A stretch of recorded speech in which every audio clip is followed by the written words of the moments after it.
இப்ப ஏன் இறைவன் கொடுக்கலன்னு சொல்லி அவன் அவசரப்படுத்துறோம்.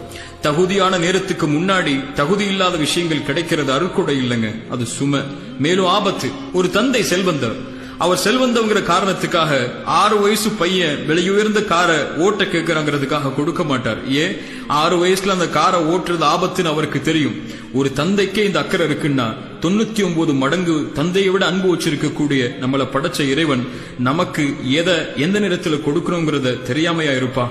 அவன் சொல்றதெல்லாம் காத்திருக்கக்கூடிய நேரத்துல அனுமதிச்ச முறையில இந்த வாழ்க்கையில முயற்சி செய், வரக்கூடிய சோதனைகளை இறை உதவியோட முறியடி, எதிர்காலம் நீ நினைக்கிறத விட சிறந்த முறையில் அமையுங்கிற விஷயத்தை மட்டும்தான்.